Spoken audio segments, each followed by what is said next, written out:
The Perth Amboy waterfront has faced many challenges. With pollution from sewage and more, the waterfront has come a long way. The conditions of the water were not well. The color was nowhere near blue, and the waterfront inherited the nickname Mahone Bay just from the smell, which means poop bay in English.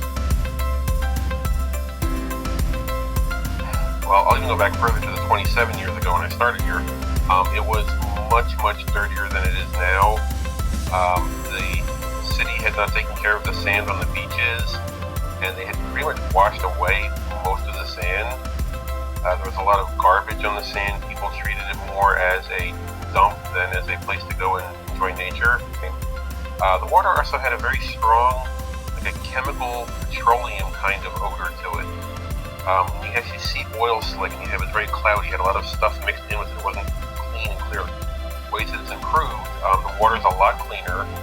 There is little to no smell in the water anymore of the chemicals and petroleum. You just get the nice, salty, oceany smell coming out of it, which is, a lot of it is due in part to cleanup efforts further upstream on the Raritan River.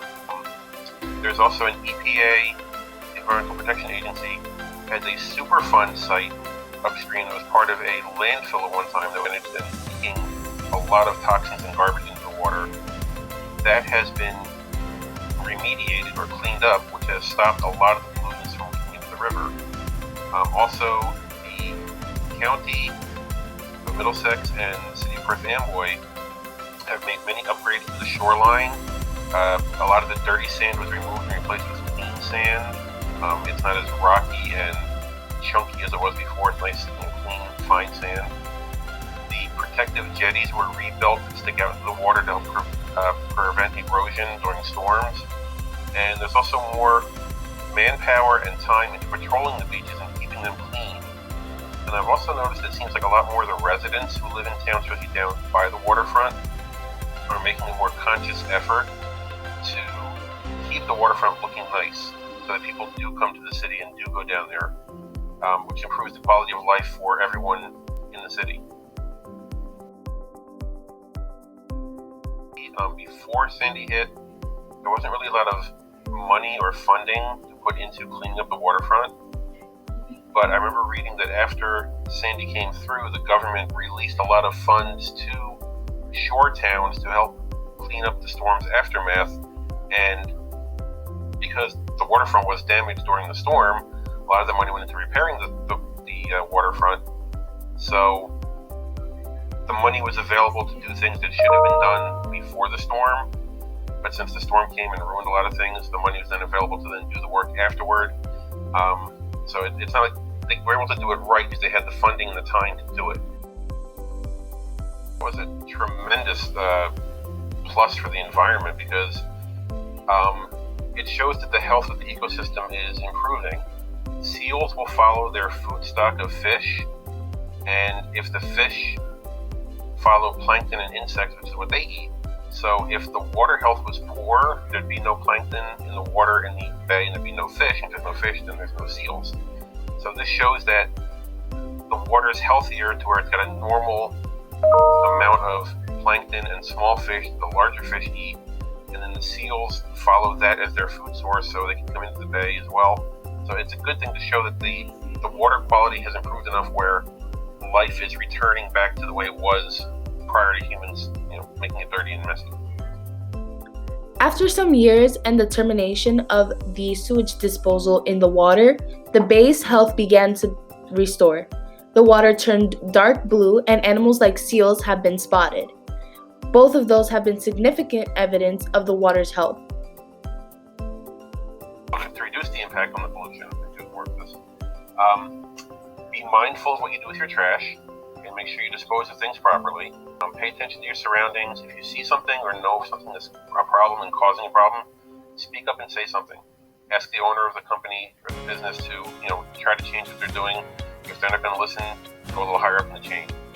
Try to change your habits to reduce the amount of waste that you generate in the first place.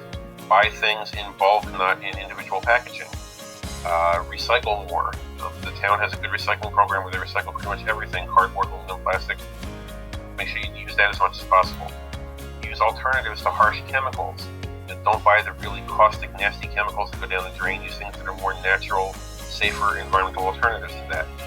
You can choose where your electric it comes from through the electric company, and choose companies that are more environmentally responsible and more environmentally friendly, and request, if they're not, request that they change and become more environmentally friendly.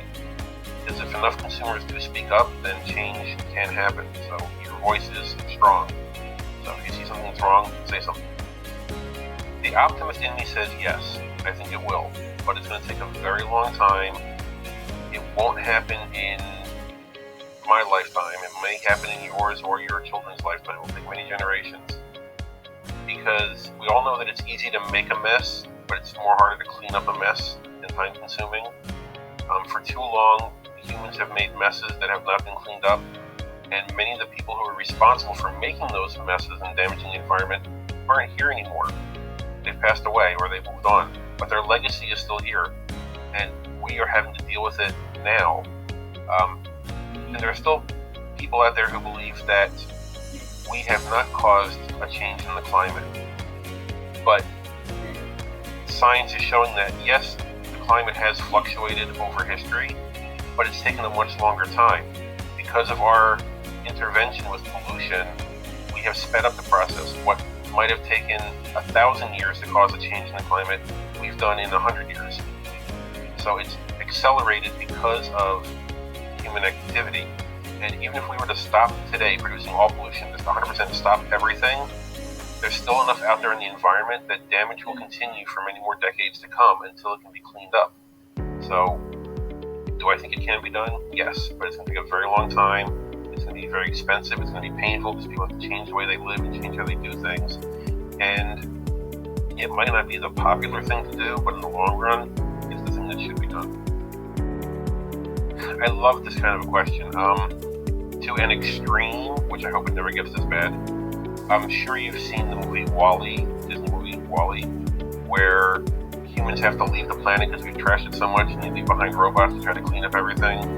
And this little robot goes around compacting the trash and building huge structures out of the garbage. Could that happen? Sure, it most definitely could. I don't think that's that much of a far-fetched fantasy. We've seen it happen in places already where there's so much garbage that nothing can grow anywhere. And it's getting that, hopefully we'll get to the extreme that the movie had it in. But if we don't do something now to stop producing more garbage and more pollution, it could end up like that. Pollution sucks the life out of the environment. If something's dirty, it doesn't get cleaned up in enough time, people look at it and go, it's already dirty, so what's the big deal? Make it dirtier, kind of thing.